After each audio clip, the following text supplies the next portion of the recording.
Perkembangan teknologi komunikasi dan informasi yang berkembang sangat pesat membawa dampak positif.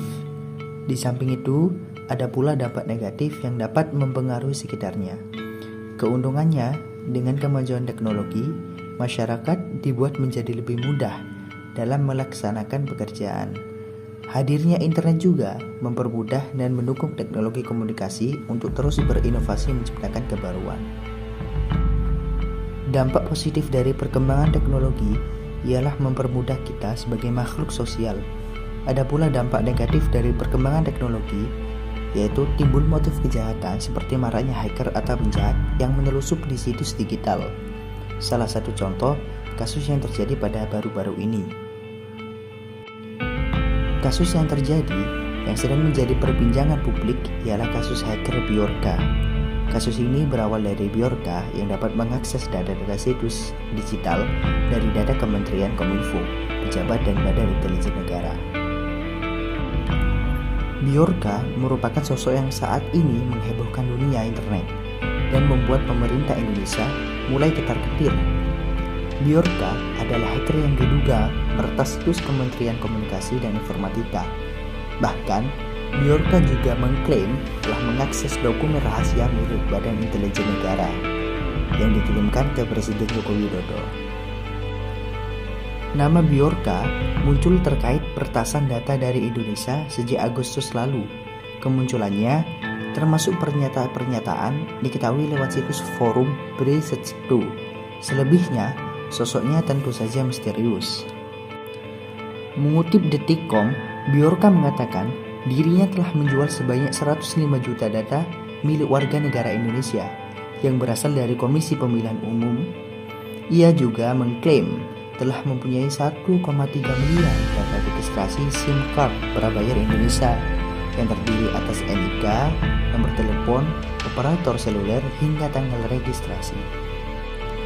Seperti diketahui, Bjorka membocorkan data Menkominfo Johnny G. Pledge.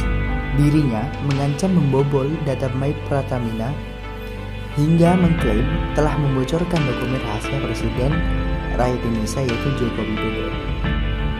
Namun belum bisa dipastikan apakah dokumen rahasia yang dimaksud adalah milik Presiden Jokowi atau Presiden RI lainnya. Namun, juru bicara Badan Intelijen Negara, Wonomahari Purwanto, membantah bocornya dokumen atau surat-surat dari Badan Intelijen Negara untuk Presiden. Dia menyatakan hal tersebut adalah kabar bohong. Adapun kasus hacker Bjorka ini adalah termasuk dalam globalisasi iptek, yang dimana globalisasi iptek adalah globalisasi yang berbentuk informasi, pengetahuan, teknologi, dan komputerisasi yang menyebar ke seluruh belahan dunia. Dalam kasus ini, hacker Bjorka menggunakan media atau iptek sebagai sarana untuk melakukan aktivitas hacking, yang dimana aktivitas tersebut dapat merugikan suatu individu atau kelompok, bahkan negara tertentu, seperti contohnya dalam kasus hacker Bjorka ini yang membobol data-data rahasia milik warga negara Indonesia. Dampak yang dihasilkan dari adanya hacker. Sebetulnya, dalam melakukan aktivitas hacking itu ada dua dampak yang dihasilkan, yakni dampak positif dan dampak negatif.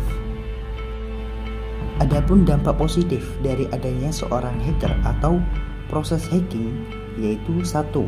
Memulihkan informasi yang hilang, 2. Memperkuat keamanan komputer dan jaringan, yang ketiga melakukan pencegahan yang memadai untuk mencegah pelanggaran keamanan. Adapun dampak negatif dari adanya seorang hacker atau proses hacking yaitu 1. Melanggar keamanan data, 2. Mengakses informasi pribadi secara bebas, yang ketiga menghambat sistem operasi yang dapat melakukan pencurian data.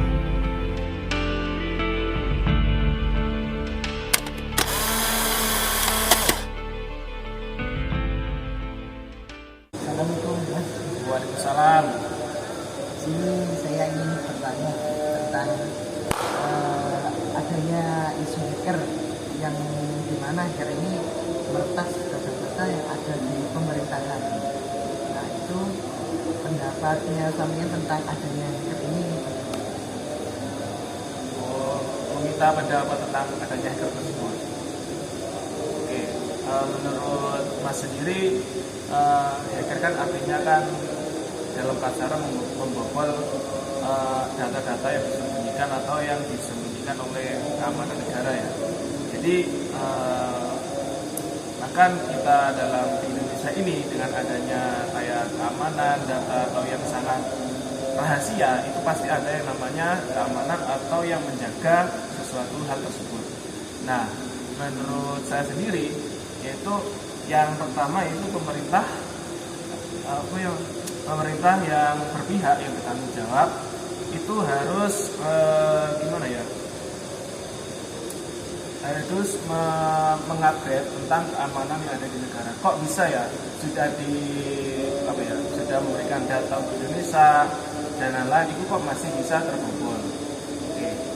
Nah, yang kedua yaitu pemerintah harus melakukan evaluasi atas kejadian yang sudah terjadi. Semisal kayak ini, hacker tersebut kok bisa membobol data-data yang sangat rahasia bagi Indonesia, bahkan yang namanya Presiden sekarang ini Pak Joko Widodo itu bisa diancam sampai suruh membayar itu datanya itu sampai 1 miliar, kalau nggak salah 1,3.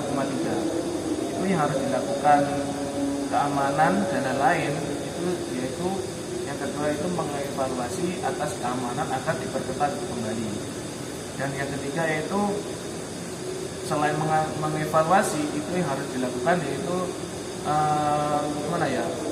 keamanan tersebut juga ditingkatkan kembali. Dan di samping itu harus memiliki cadangan jika ada kebobolan itu apa yang harus dilakukan. Oke. Jadi yang terakhir menurut ini khususnya orang-orang kapasitas di bidang keamanan itu harus dalam sistem informasi data memiliki celah yang dapat ditembus oleh aktivitas hacker. Jadi tidaknya pemerintah saat ini berfokus pada penanggulangan terhadap kasus hacker biorka tersebut. Jadi menurut Mas sendiri, saya sendiri itu gimana ya? Ya susah sih kok data ini kok bisa dibobol, bahkan data-data yang sangat penting bagi negara Indonesia itu sangat terbobol dengan mudah. Yang asli hacker biorka ini asli dari Polandia, ya kan? Nah, kok sampai Polandia sama Indonesia itu jaraknya sangat jauh, kan? Bahkan kok bisa, itulah terlalainya. Kenapa sih kok negara Indonesia itu tetap yang namanya negara berkembang, tidak bisa negara maju? Itu hal ini memang ya hal sepele, cuma masyarakat Indonesia itu gimana ya, hal sepele itu gimana ya, menganggap kita itu hal yang ya udah gitu aja lah, nggak mau berkembang, nggak mau dinyatakan negara maju. Nah, itu salah satu hal yang yang di luar kota, di luar negara itu berpikir negara Indonesia itu masih dalam pemikiran itu masih lemah, masih belum berkembang, masih sangat jauh dari kata maju. Itu menurut saya sendiri.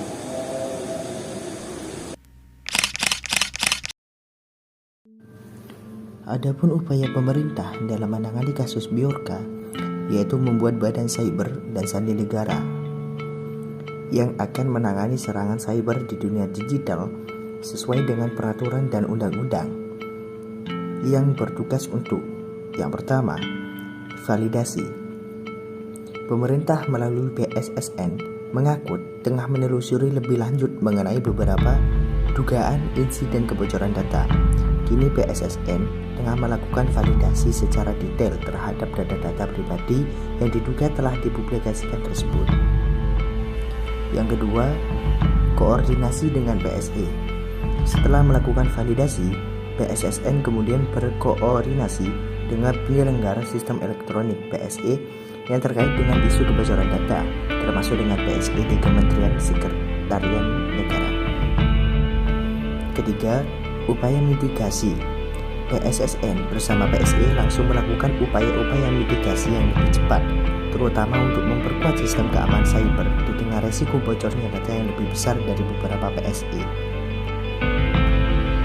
Keempat, koordinasi dengan penegak hukum. Selain melakukan upaya mitigasi, PSSN juga mengambil langkah-langkah hukum untuk menindak oknum peretas di bawah koordinasi dengan penegak hukum. Dalam hal ini, Direktorat Tindak Pidana Cyber Barreskrim Polri. Kelima, tanggung jawab bersama. PSSN juga menegaskan jika keamanan cyber adalah tanggung jawab bersama. Dalam hal ini, PSSN meminta seluruh PSI memastikan keamanan sistem elektronik di lingkungannya. Masing-masing hal ini sesuai dengan amanat PP nomor 71 tahun 2019 tentang penyelenggaraan sistem dan transaksi elektronik yang berbunyi setiap penyelenggara sistem elektronik harus menyelenggarakan sistem elektronik secara andal dan aman serta bertanggung jawab terhadap beroperasinya sistem elektronik sebagaimana